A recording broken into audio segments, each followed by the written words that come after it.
Eh bien, rebonjour et bienvenue à tous sur ce dernier atelier qui vient clôturer la première journée du Salon TechScare France et qui va être consacré à cette thématique, maintenance ou investissement pour économiser et réduire son empreinte carbone. Alors la question de savoir s'il vaut mieux investir dans la maintenance ou dans de nouveaux équipements pour économiser de l'énergie et réduire son empreinte carbone, c'est évidemment un sujet important dans le contexte actuel de lutte contre le changement climatique, de transition écologique si on veut élargir le sujet. Donc la question que je vais poser à Thierry, en tout cas la thématique qui va nous animer, c'est de savoir quelle est la meilleure approche pour justement réduire son empreinte carbone tout en économisant de l'argent. La première question, je vais peut-être d'abord faire en sorte que Thierry se présente, pardon, parce que moi je le connais bien, mais vous pas.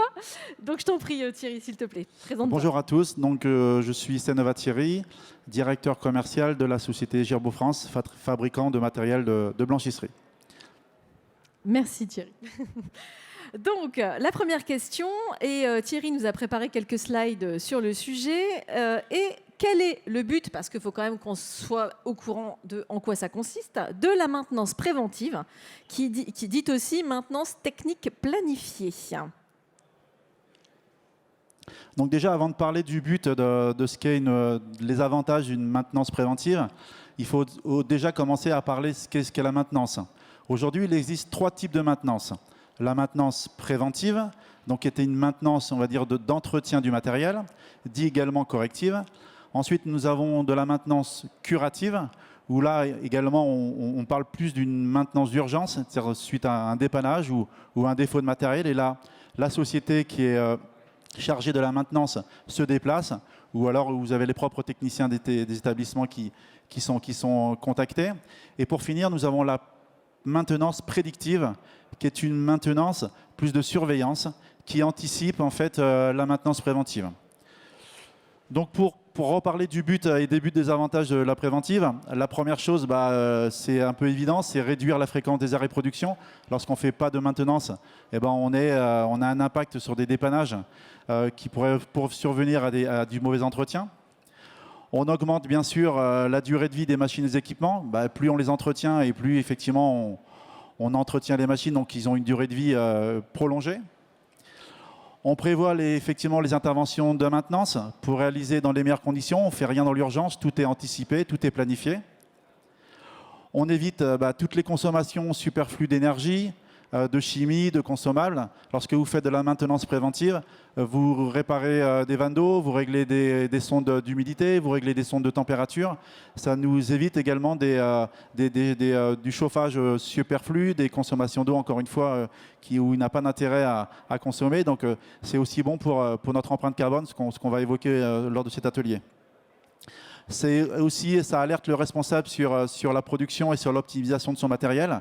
Bien souvent, on a un œil, quand on fait de la prévention, on a des visites récurrentes et on a également une visibilité du technicien qui peut estimer avec le client quelles machines peut plus marcher ou moins marcher, et ça permet déjà d'avoir une visu et un conseil du sachant, puisque quand même le distributeur, le fabricant, on est quand même le sachant au niveau du matériel. Réduire le budget de maintenance curatif, bien sûr. À partir du moment qu'on fait du préventif, on fait moins de curatif. Donc ça réduit les coûts de déplacement, de techniciens, etc. et les coûts de main-d'œuvre. Et bien sûr, les coûts de production pour le client final. Ça améliore les conditions de travail du personnel, bien entendu. Moins on est présent par les techniciens, moins on a de gênes occasionnés par toutes ces interventions. Et plus le personnel travaille dans de bonnes conditions. On limite, bien sûr, voire on supprime toutes les causes d'accidents. Quand on entretient du matériel, on évite tous les défauts, tous les problèmes de sangles qui peuvent se couper, tous les roulements qui peuvent exploser, parce que ça arrive sur des machines, les hublots qui fuitent. Toutes ces choses-là, c'est important. Ça permet de mieux gérer les stocks de rechange également aussi. Les kits de promo urgence sont là pour ça, et dans les contrats de maintenance, on les prévoit à chaque fois. Ça préconise aussi le remplacement du matériel. Ça peut aussi intervenir à partir du moment qu'on intervient très très souvent et qu'on détermine que le matériel est mal réglé. On peut avoir un entretien avec le client final et préconiser son remplacement. Et puis surtout, ce qui est important, et j'aurais dû le mettre peut-être au début, il ne faut pas confondre, il faut arrêter de confondre garantie et maintenance du matériel. Du matériel garanti, c'est un entretien suite à une panne. Le matériel garanti 2 ans, on intervient pendant 2 ans. La maintenance, c'est tout autre chose. c'est une surveillance, c'est un entretien du matériel, ce n'est pas un dépannage. Donc très souvent, on explique ça aux clients. Et que donc tu dois mettre en place dès le début de l'installation de ton matériel, Dès le début pas au bout de 2 ans, on est bien d'accord. Dès le début de l'installation, on explique bien aux clients que ce n'est pas une garantie, que ce n'est pas une maintenance. Et nous, effectivement, on donne la possibilité aux clients de pouvoir souscrire un contrat de maintenance. Ok. Donc, la question suivante est en quoi la maintenance régulière, donc dite préventive, des équipements existants est souvent une solution sous-estimée ou sous-employée pour réduire l'empreinte carbone? Bah là, c'est une question qui est souvent posée. Effectivement, le client final, il a toujours un peu la tête dans le guidon et il n'a aucune réflexion par rapport aux avantages que pourrait avoir une maintenance préventive sur ses consommations d'eau, sur ses consommations d'énergie. Donc en fait, des équipements, et ce qu'on explique à chaque fois, un entretien qui est régulier fonctionne de manière beaucoup plus efficace. Et puis surtout, consomme moins d'énergie. Encore une fois, c'est pas grand-chose à faire. C'est un petit réglage, c'est un petit réglage au niveau des cendres, au niveau des vannes de vidange. Et on consomme moins d'eau. C'est très simple, c'est très pratique et ça consomme moins d'énergie pour tout le monde. Après, des actions simples, c'est comme je disais précédemment, un nettoyage de filtre, c'est quand même la base, mais ce n'est pas souvent fait. La lubrification des pièces mobiles, le réglage des sondes de niveau, de température, le remplacement des pièces usées, toutes ces bonnes pratiques qui doivent être, à mon avis, quelque chose de standard, je pense. Et nous, les fabricants et les distributeurs, nous devons vraiment avoir ce dialogue avec les clients finaux pour pouvoir insister pour qu'ils puissent passer par des contrats de maintenance, améliore bien sûr la durée de vie et la performance énergétique de tous les matériels existants. Et puis surtout, et là je suis tranquille de vous parler de ça, parce qu'à la base, Girbaud est une société de fabricants, donc on pourrait dire ils sont intéressés uniquement pour vendre du matériel. Donc la machine est en panne, changez votre machine, monsieur. On n'est pas du tout dans cette vision-là. On a plutôt un œil sur un impact positif qu'on pourrait avoir par rapport à ces échanges qu'on pourrait avoir avec le client. Je pense que de moins vendre du matériel ou de moins l'échanger rapidement, on a la fabrication qui est bien sûr amoindrie, on a l'élimination, le recyclage, tout ça donne un impact sur notre empreinte carbone. Et je pense de changer pour changer, souvent est assez négatif par rapport à ce qu'on recherche au niveau de notre consommation d'énergie.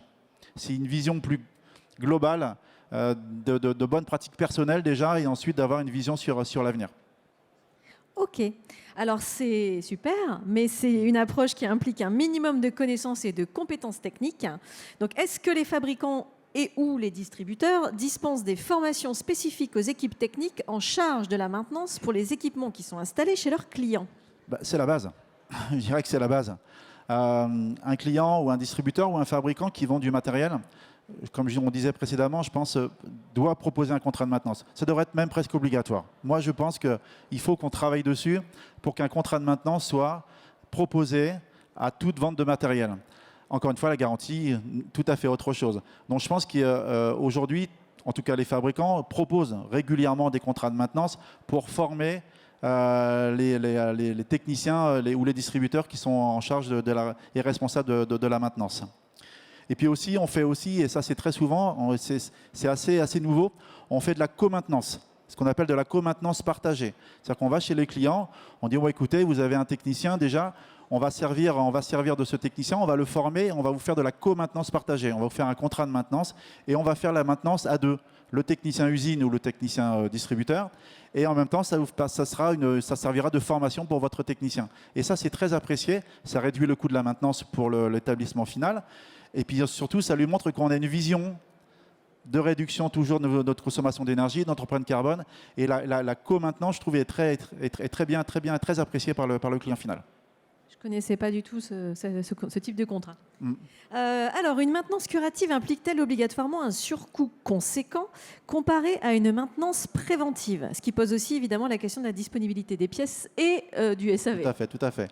Bon, il est effectivement évident qu'une maintenance curative est beaucoup plus coûteuse qu'une préventive.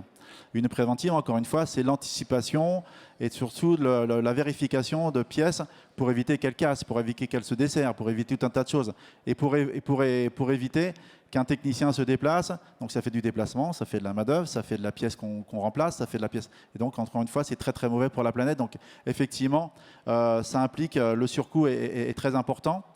Et pour donc je reviens sur les coûts de déplacement, les main-d'œuvre, beaucoup plus de changements de pièces détachées, beaucoup plus d'arrêts de production. Donc ça, c'est très mauvais également pour la production. Beaucoup plus de consommation énergétique, une usure prématurée des équipements. Et puis effectivement, une réduction, bien sûr, réduite de notre empreinte carbone. Et oui, bien sûr, le fabricant, le distributeur doit avoir une réactivité très importante sur la disponibilité des pièces et du SAV. C'est pour ça qu'il est important, et nous on le fait régulièrement, d'insister sur les kits de première urgence. C'est-à-dire que quand tu nous fournis une machine à laver, ou une sécheuse repasseuse, ou un séchoir, ou une plieuse et autres, en fait on essaye de donner ou de vendre le kit de première urgence, qui permet aussi une réactivité de nos interventions ou les interventions de nos distributeurs. Mais c'est très important de toujours avoir cette vision de réactivité et d'éviter les déplacements. Parce que quand on donne un kit de première urgence, donc soit le responsable de la maintenance change sa pièce tout seul, et ça évite que le distributeur se déplace, ça évite encore le déplacement, ça évite de la consommation, ça évite tout ce qu'on ne veut pas pour être en accord avec notre vision de réduire notre empreinte carbone le plus rapidement possible. Ok, donc question suivante. Oui. Quels sont les principaux progrès développés sur le matériel ces 10 dernières années, à la grosse louche? À la grosse louche. Et ouais. quel impact sur la production? Alors, avant de répondre à cette question, avant de parler du matériel, il y a quand même deux choses qui ont pas mal évolué. C'est la chimie. La chimie a quand même pas mal progressé. Avant, on faisait régulièrement des lavages à 90 degrés, donc des consommations d'eau, des consommations d'énergie, des consommations d'eau au niveau des rejets aussi. Donc aujourd'hui, quand même, on arrive à faire du lavage à froid, on fait de l'ozone, on fait du lavage à 60, on fait de la basse température. Enfin, ça a quand même beaucoup progressé. On a le textile aussi, qui a évolué, qui aussi évite de temps en temps à passer sur la sécheuse repasseuse, donc qui évite aussi des consommations et des consommations d'énergie superflues. Mais surtout, ce qui est important en termes de matériel, on a beaucoup progressé, tous les fabricants ont beaucoup progressé sur en fait, la réduction du THR. Le THR, donc, c'est le taux d'humidité résiduelle. Lorsque vous finissez donc, le cycle de lavage d'une machine à laver, donc, vous avez l'article qui sort en général avec 45, 50, 55% de taux d'humidité résiduelle. Il n'y a pas très longtemps, on était plutôt à 55, 60. Même si on peut tous dire et tous annoncer, les fabricants, qu'on a la machine révolutionnaire et avec un taux d'humidité qui est plus performant que les autres. Ce qui est sûr, c'est que pour ce paramètre-là, beaucoup de choses ont été faites. Et donc, on a quand même un taux d'humidité qui a beaucoup réduit, on va dire de 5 à 10%, ce qui impacte sur le séchage, ce qui impacte sur la sécheuse repasseuse et ce qui impacte bien sûr sur toutes les consommations, encore une fois, d'énergie. Après, on a des machines qui sont de plus en plus connectées aussi. Aujourd'hui, chaque machine a quasiment le Bluetooth, le Wi-Fi, l'IoT.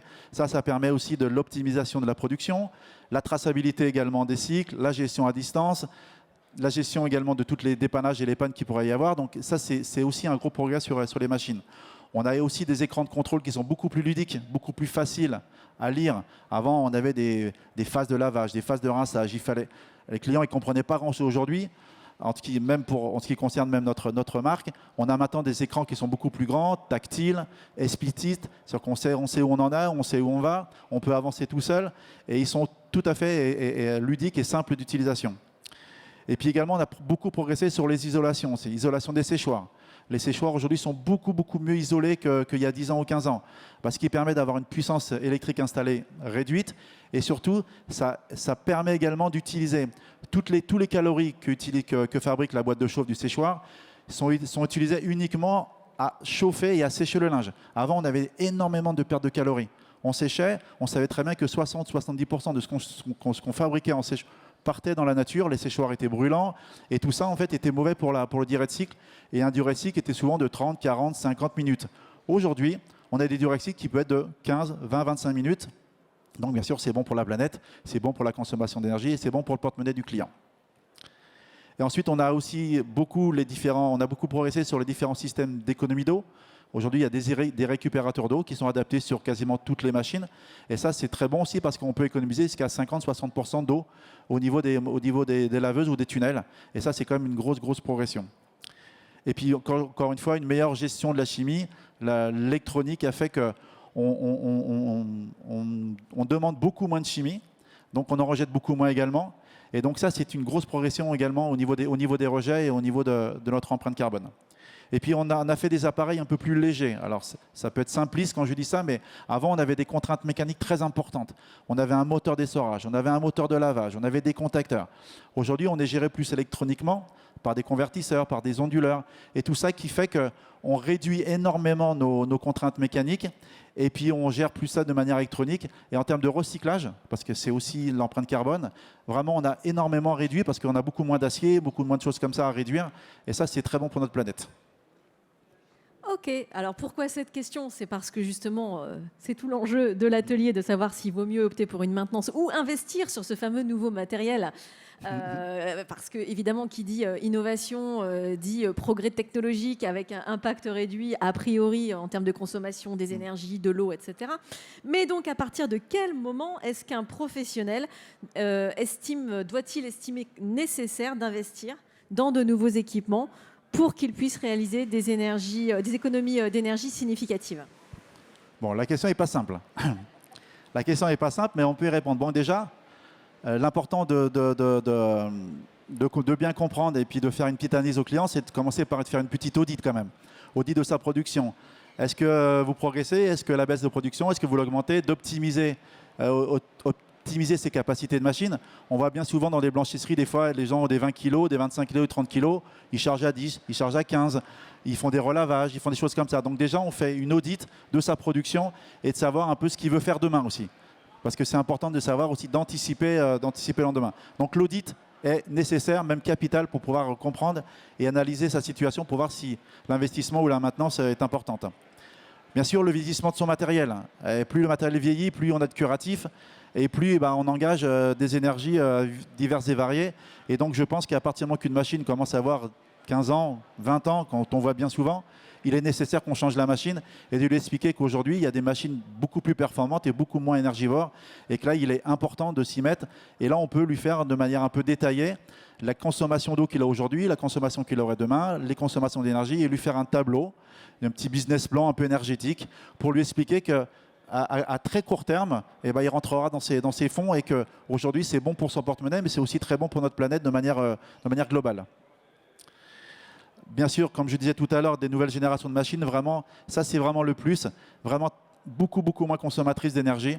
Et ça, il faut être un peu insistant par rapport au client, qui lui, encore une fois, a une tête dans le guidon. Lui, il voit sa production, il voit que ça avance, mais n'a pas toujours une vision sur le long terme. Et quand on voit un peu les différences de coûts énergétiques qu'on a en France et ailleurs, il est important de lui mettre un peu le nez un peu dans ce sujet et de lui faire comprendre, analyse à l'appui, que de toute façon, il est très important pour lui de changer d'appareil. Et que la maintenance, c'est bien, mais ça a des limites. Et les pièces, plus les machines sont vieilles, plus elles sont coûteuses également. Et plus les interventions coûtent cher. Donc je pense qu'il faut lui faire une petite analyse. Et puis je pense que rapidement, on voit bien qu'à très court terme, il rentre dans ses fonds. Et puis la préconisation aussi souvent d'un changement d'énergie. Les gens qui sont tout électriques, ils sont tout vapeur, ils sont tout gaz, ils sont au fuite thermique. Quand on voit la fluctuation un peu des coûts d'énergie aujourd'hui, c'est très important de s'arrêter à un moment donné avec le client, de dire voilà, aujourd'hui on en est là, vous êtes au gaz, est-ce que c'est la bonne pratique, est-ce que c'est la bonne énergie? Peut-être, pourquoi pas, est-ce qu'on peut faire une analyse ensemble? Et très souvent, des fois, on fait un peu comme la maintenance, on fait un peu du co-énergétique. Des fois, ils sont intéressés à passer tout électrique, alors qu'ils étaient tout au gaz, parce qu'à l'époque, on disait que le gaz était moins cher. Je pense que c'est important aussi de se faire cette analyse-là, au niveau énergétique. Et voilà, donc toutes ces raisons, je pense que, alors ta question, je reviens à ta question de départ, c'est assez simple et compliqué, mais je pense que c'est important de parler au client. Au client aujourd'hui, bien sûr, le fabricant, le distributeur est là pour vendre du matériel. Il est le sachant, je dis bien toujours, mais il est surtout là pour offrir une solution, pour offrir des réponses à des questions énergétiques, les questions de demain. C'est bien de vendre du matériel, c'est bien de le proposer, c'est bien de l'installer, mais c'est aussi bien d'avoir une vision de ce qui est demain et de ce qu'on fait. Parce qu'aujourd'hui, notre planète, malgré tout, elle s'abîme de jour en jour. Et si personne prend la décision de regarder ces questions énergétiques, il faut que nous, les fabricants, parce qu'on fabrique aujourd'hui, il faut qu'on ait cet appui et on ait cette demande. Et moi, je dis souvent à mon service commercial et aux commerciaux avec lesquels je travaille et à l'équipe, ayant pas peur de poser les bonnes questions, Notre présidente, Madame Girbaud, nous parle toujours d'impact positif sur la planète, sur les personnes. C'est très très important pour l'entreprise, c'est très important pour notre porte-monnaie et c'est très important pour l'avenir de nos enfants et petits-enfants, mais il faut y penser. C'est peut-être basique comme discours, mais je pense qu'il faut avoir le respect et puis l'intelligence d'en parler aux clients de manière tout à fait simple. Ok, donc tu dis ma question n'est pas simple. Effectivement, Allez, on sait bien que chaque pressing, justement, voilà. chaque laverie, chaque blanchisserie est différente, a son profil, ses particularités, ses Ouais, spécificités, c'est ça. ses besoins, etc. Est-ce qu'il y a malgré tout des critères qui peuvent être pris en compte pour arbitrer entre maintenance, investissement, parce que aussi on est dans un contexte économique qui n'est pas forcément facile et que voilà, un directeur d'établissement, un exploitant, voilà, il doit aussi gérer un budget. Il doit gérer un budget. Alors, encore une fois, je dis souvent, tout dépend de la taille aussi. Tu parles d'un pressing, on parle d'une blanchisserie industrielle ou semi-industrielle, on n'a pas les mêmes consommations. Hein. Quand on a une machine à laver, un séchoir, d'expliquer aux clients qu'il faut investir parce qu'on a des machines moins énergivores, moins consommatrices en eau, alors que lui, en fait, quand on fait la balance entre ce que ça peut lui faire gagner et l'investissement global, des fois, c'est pas simple à expliquer. Même si, encore une fois, on doit avoir une vision à long terme. Mais je pense que c'est un peu plus compliqué. Donc, il faut vraiment, je pense qu'il faut faire une audit environnementale simplement avec lui, mais c'est vrai que c'est beaucoup plus simple sur des blanchisseries un peu plus importantes où là, les coûts sont réels et là vraiment on peut très très vite lui faire comprendre que de remplacer son matériel, c'est bien plus intéressant de continuer à maintenir du matériel qui est vieillissant et qui coûte très cher en maintenance et en consommation. Mais la question est un peu compliquée en fait, et la réponse elle est peut-être aussi compliquée, mais je pense que il est important d'en parler. En fait, il faut commencer à en parler. Aujourd'hui, on est trop à parler de la production, à parler des capacités, mais très peu en fait ce que peut apporter en fait les consommations d'énergie et la réduction de tous ces paramètres. Donc, il faut qu'on s'améliore tous les uns les autres et aller de plus en plus vers ce domaine. Ok. Concrètement, comment on crée un plan de maintenance ? L'audit. Alors là, il n'y a pas d'histoire. Hein. Alors on peut passer par tous les chemins. C'est-à-dire qu'une audit est nécessaire. On va voir le client, on regarde en fait ses factures, ses coûts de curatif. Et déjà, c'est très très vite fait en fait. Quand on voit que le client il fait intervenir 10 fois son technicien avec 5 déplacements, avec des pièces qui changent tous les 6 mois parce qu'il y a des consommations d'eau de manière très importante, et c'est très simple. On lui fait un petit tableau. On dit voilà ce que ça t'aurait coûté si tu avais fait de la maintenance préventive et voilà ce que ça vous aurait coûté si on avait et le comparatif avec ce que ça vous coûte aujourd'hui. Et en fait, très vite fait, parce que c'est très rapide, on voit qu'on s'aperçoit très rapidement qu'il va faire des grandes économies. Encore une fois, il va encore beaucoup moins d'arrêts de production, son personnel qui va être plus à l'aise pour travailler, les techniciens qui vont moins se déplacer en véhicule, donc moins consommatrices encore une fois de CO2 et autre chose qui n'est pas bonne pour notre planète. Et donc très rapidement, en fait, l'audit dévoile qu'il faut vraiment aller vers un contrat de maintenance. Et puis aussi, encore une fois, les différents relavages. Très souvent, on voit des machines qui sont en panne, donc on fait des relavages et ça coûte beaucoup au client final, et puis surtout, ça consomme de l'énergie, donc il faut vraiment qu'on soit pertinent et qu'on soit sachant et qu'on explique bien au client qu'un contrat de maintenance aujourd'hui est juste indispensable. Et donc ma dernière question, Oui. À l'heure du 4.0, quel rôle pour la maintenance prédictive dans cette recherche d'économie et de sobriété énergétique ? Alors comme je disais tout au début de cet atelier, en troisième point, il y avait bien sûr la maintenance préventive, corrective, la maintenance curative, la maintenance d'urgence et pour finir, la maintenance prédictive. Qu'est-ce que c'est la maintenance prédictive ? La maintenance prédictive, c'est une maintenance de surveillance. C'est-à-dire qu'on a un outil qui est souvent un logiciel. Aujourd'hui, on parlait de traçabilité, l'innovation de la traçabilité sur les machines aujourd'hui. On a aujourd'hui des logiciels de traçabilité, de contrôle qui permettent de surveiller et d'anticiper les dépannages en fait, le curatif. C'est-à-dire qu'on a des logiciels qui vont vous dire, voilà, cette machine-là, on a consommé beaucoup plus d'eau, ou cette machine-là a été arrêtée plus que l'autre, et plein d'outils, plein d'informations qui peuvent nous nous donner en fait une anticipation, nous faire anticiper la maintenance préventive. Et ça sert à ça en fait la maintenance prédictive, c'est d'avoir des logiciels qui vous donnent un tableau, une photo sur la journée, sur la semaine, sur le mois, et qu'on puisse ensuite anticiper les dépannages et la maintenance préventive qui évite toutes les consommations d'énergie et les dépannages et les entretiens qui ne seront pas nécessaires. Ok. Voilà, je ne sais pas si j'ai été précis pour ça. Ce qui est important, c'est qu'on ait tous une vision aussi à court, moyen terme, qu'il faut qu'on fasse vraiment quelque chose pour notre empreinte carbone et qu'on est tous acteurs en fait. On est tous acteurs et on peut tous faire un petit bout de chemin. Et je pense qu'aujourd'hui, on est dans une activité qui consomme de l'énergie, qui consomme de l'eau, qui consomme du CO2 quand on fait intervenir nos techniciens, qui consomme tout ça, et qu'on n'est pas simplement fabricant, on est aussi visionnaire sur ce qu'on peut avoir sur l'avenir de demain. Et je pense qu'aujourd'hui, si on s'y met tous, on peut rapidement y arriver. Alors, une petite question bonus, Oui. en termes justement d'impact environnemental. En fait, tu l'as dit tout à l'heure, mais finalement, on est tous responsables. Et en amont, je rebondis sur une question qui a été posée sur un autre atelier et que j'attendais de toute façon. En amont de ça, au niveau de la fabrication, à proprement parler, des équipements. Est-ce qu'aujourd'hui, les fabricants ont vraiment cette conscience d'aller vers de l'éco-conception avec tout ce qu'il y a aussi derrière sur le recyclage de leurs déchets de fabrication, etc. Est-ce qu'il y a une réflexion là-dessus? Alors, moi, je peux parler que pour mon entreprise. Pour les autres fabricants, c'est un peu compliqué. Chez Girbaud, aujourd'hui, on a créé, avec l'aide de Madame Girbaud, Girbaud Lab, qui est pas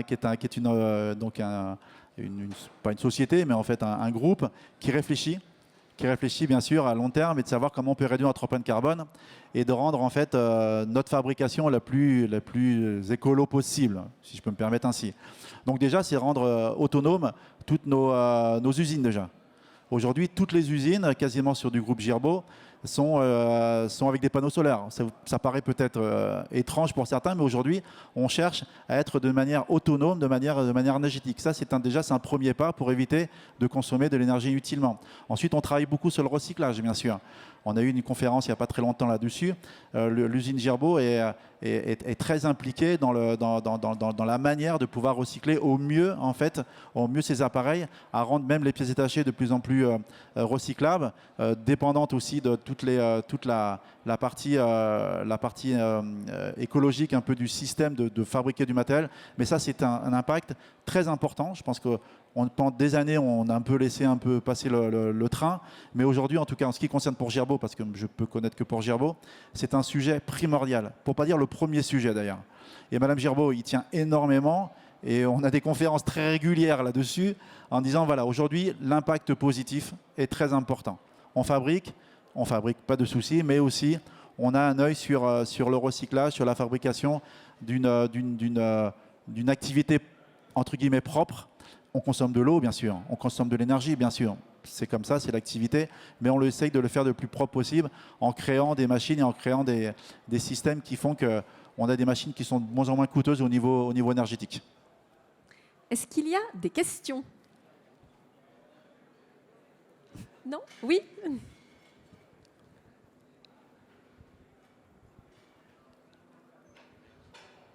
Oui, je faisais la confusion entre la garantie et la maintenance. Oui. Je sais que lorsqu'on vend du matériel, on met garantie constructeur 2 ans. Oui, tout à fait. Qu'est-ce que ça signifie? Est-ce que c'est une garantie propre à chaque constructeur ou est-ce que c'est une garantie Alors ça, la durée, c'est chaque constructeur, chacun fait ce qu'il veut. En tout cas, en ce qui concerne nous, la garantie constructeur, quand on vend une machine, on garantit 2 ans constructeur. Donc on garantit la pièce, la main-d'œuvre et le déplacement. Mais ça ne garantit pas la maintenance. On garantit simplement une intervention liée à un problème technique sur la machine. C'est un dépannage. On rentre dans le curatif, mais garanti, on va dire. C'est uniquement une garantie constructeur. Donc pour tout problème, on intervient et on change la pièce ou on intervient techniquement sans que ça coûte quoi que ce soit au client final. Parce que c'est quand même bizarre. Il y a un constructeur qui m'a fait une garantie, une extension de garantie. Oui. Une extension de garantie avec 3 passages dans l'année. Donc Non, là, il y a deux choses là. Non, une extension de garantie n'a rien à voir avec les 3 passages dans l'année. Ça, c'est de la maintenance. Ça dépend d'un contrat de maintenance. On ne mélange pas. Nous, on fait une extension de garantie ici sur des appareils et on fait une extension de garantie constructeur. Comme les 2 ans au départ, on dit que ça fait 5 ans. On fait une proposition financière au client, il accepte, tout va très bien. Après, les visites, comme vous venez de le souligner, ça, c'est de la maintenance. C'est 2 choses complètement différentes. Enfin, nous, en tout cas, en ce qui nous concerne, on ne mélange jamais l'extension de garantie et les 3 passages. Donc, il a allié les deux. Alors, peut-être qu'il a un geste commercial. Ça peut être aussi un geste commercial qui a fait qu'il vous a non seulement donc compté 3 ans de garantie supplémentaire, et dedans, il vous a peut-être mis, tenez, voilà, on vous offre également 3 passages. C'est possible, ça, on peut le faire par contre. Mais ça, souvent, ça dépend d'un autre contrat, qui est la maintenance. La garantie, c'est vraiment autre chose. Voilà. Est-ce qu'il y a d'autres questions? Laure? Allez, Laure. Alors, parce que vous avez évoqué le sujet de Girbaud, qui s'est déjà posé ces questions-là, est-ce que vous avez été jusqu'à l'analyse du cycle de vie du produit, justement, de sa fabrication à son utilisation, au client final, de comment vous passez la compétence? Vous avez parlé de co-maintenance. Comment vous passez la compétence pour qu'on utilise correctement votre matériel et donc impacter moins l'environnement, du début à la fin? Aujourd'hui, on a une norme industrielle qui est de 10 ans, on va dire, d'utilisation de machines pour que la machine puisse fonctionner dans de bonnes conditions et qu'on ait accès également aux services après-vente, aux pièces détachées, etc. La norme industrielle pour un fabricant, c'est de maintenir tous ces paramètres pendant 10 ans. Ensuite, effectivement, la durée de vie, puisque les machines ont pas mal évolué, on en parlait tout à l'heure, j'ai dit qu'elles étaient plus légères, mais c'était un mot un peu simple, mais on a énormément simplifié les actions mécaniques. Donc en fait, on a une durée de vie de machines qui peuvent être beaucoup plus importantes, malgré qu'elles soient beaucoup plus légères, parce qu'on n'a plus ces contraintes mécaniques. Donc oui, bien sûr, on travaille sur la durée de vie, bien sûr, de nos appareils, en allégeant les métaux, en allégeant plein de choses, mais aussi en réfléchissant, bien sûr, les contraintes liées à un essorage rapide, les contraintes liées à de la chimie, parce qu'aujourd'hui, on parlait de la chimie, bien sûr, la chimie. Même si on a fait beaucoup je ne suis pas spécialiste de la chimie, mais je connais un petit chouïa, on fait de la basse température, mais c'est aussi un peu une lessive qui est peut-être un peu plus agressive qu'il y a 10 ans. Donc ça, il y a des joints aussi qui sont faits. On a évolué beaucoup dans les joints Viton au niveau de Girbaud. On a mis les joints Viton aussi pour l'ozone. Enfin, mais malgré tout, on travaille aussi sur la durée de vie des appareils. Je crois qu'avant, les machines duraient 20 ans, 25 ans, 30 ans. Bon, je crois qu'il faut oublier. Très honnêtement, je pense qu'aujourd'hui, il faut avoir à l'esprit que malgré tout, il n'est aussi pas bon de garder des machines 20 ans et on en revient à notre empreinte carbone. Des machines qui ont 20 ans et qui, entre guillemets, consomment de l'eau à tout va, qui consomment de l'énergie comme pas possible et qu'on continue à faire travailler, honnêtement, ce n'est pas sérieux en ce qui me concerne. Donc c'est pour ça qu'on fait des audits réguliers chez nos clients en disant ça, cette machine-là, il faut vraiment qu'on te fasse une proposition, mais avec une analyse énergétique. Un bilan énergétique, c'est très simple à faire. Ce que ça vous coûte aujourd'hui, ce que ça vous coûte demain avec cette machine. Et donc, je ne sais pas si j'ai répondu à votre question, mais c'est aussi important, parce que là, je pars sur autre chose, mais ça rejoint le fait qu'on fait des machines aujourd'hui qui sont beaucoup moins énergivores, en fait. Donc, dans la suite et dans la suite logique de la fabrication de Girbaud, c'est aussi d'analyser ce système-là et faire des machines de moins en moins énergivores, en tout cas. Merci. Est-ce qu'il y a d'autres questions? Plus de questions? Écoutez, merci beaucoup d'être venu assister à cet atelier. Merci Thierry. Merci à tous. Merci pour ton Sandra. expertise sur le sujet. Avec plaisir. Merci beaucoup. Merci. Merci à vous.